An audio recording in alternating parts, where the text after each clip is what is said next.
Gemini, hi! Welcome to Mr. Queen PH. Titinan natin ang energies na parating sa inyo ngayong full moon in Sagittarius ngayong May 23, 2024, 1:52 p.m. Philippine time. Ayan, so if you are living outside of the Philippines, check nyo na lang kung kailan yung eksaktong oras at araw ng full moon sa inyong lugar. So mas maganda na panoorin nyo to sa perspective ng inyong rising sign dahil ayan ay mas accurate. Okay, so for you, Gemini, ang full moon ay mangyayari sa inyong 7th house of relationships. Okay, connections, partnerships, companionships, marriage. Okay, so for some of you, pwedeng may mga realizations ka about your relationships, connections, kung are you still happy, are you still in love with your person, or is it still ito bang relationship mo ay healthy pa for you? Okay, because kung hindi na yan healthy for you, maaring you might be letting go of a relationship, connection na sa tingin mo hindi na siya helpful or favorable or healthy for your well-being. Let's say you are in a toxic relationship at matagal mo nang pinagmumuni-munihan kung magsistay ka pa ba or you will let go of this person. So maaring ngayong full moon in Sagittarius, you will realize that itong relationship na to is just limiting you at nalilimitahan ka lang sa mga bagay na gusto mo pang gawin or explore. And by ending this relationship, pwedeng magkakaroon ka ng opportunities to grow, to be more confident, to be yourself, and meron ka pang mas makikitang mga bagong opportunities na pwede mong gawin na hindi mo nagagawa nung nandito ka sa isang relationship na to. Let's say meron kang karelasyon na masyadong selosa, possessive, very strict.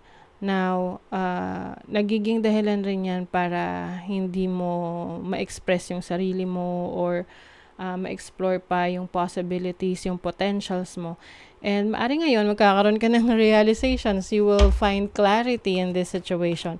Pwede rin naman tong sa, anyone that is close to you, can be your best friend or can be your parents. But for some of you talaga, this is a person that is close to you romantically. Okay. So, let's see what else. You are finally stepping into your authority na ikaw dapat yung... Minsan kasi, hinahayaan natin na, we are giving out our power para sa ibang tao, na ikaw, you take control of this relationship, pero minsan abusive yung taong yon dahil sa tingin niya kaya kanyang kontrolin. So it can only happen for some time, pero darating yung panahon na you'll get tired of it, mapapagod ka rin. Ace of Wands, exciting new beginnings for you, new opportunities coming your way. Pwedeng may travel opportunities then for you.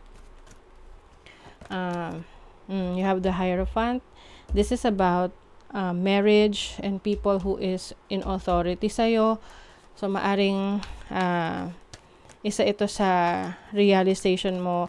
Of course, it doesn't mean naman na i-let go na lahat ng may karelasyon ngayon na Gemini makikipag-break sa person nila.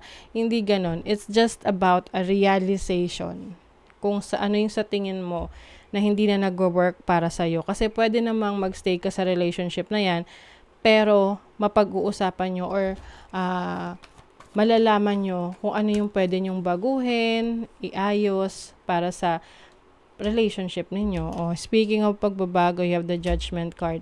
Ito yung awareness of the things that you need to let go of at yung bagay na pwede mong dalhin sa susunod na chapter ng inyong buhay. Ang Ace of Cups. Some of you, pwede rin alam nyo yung meron dito na mag-e-end na relationship dahil anytime soon could enter a new partnership or relationship. Kasi dalawa na yung new beginnings dito. Some of you naman, this can mean, pwede rin kasi tong business partnership, no? Hindi lang ito about romantic connection.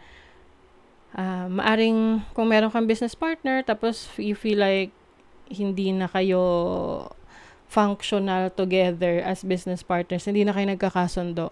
So, pwedeng iba-buy out mo yung business partner or vice versa para to handle your business on your own. Okay? So, just take what resonates. But for some of you, this can also mean a new relationship coming. Okay? Lalo na kung yung mga inhibitions mo, no? Kung single ka at ang dahilan mo lang is hindi ka pa nakaka-move on sa past. So, maari ngayon, you will realize na maliwanag na sa'yo kung ano yung dapat mo nang bitawan dun sa past na yon para, you can move on, move forward with this new person coming in. Okay?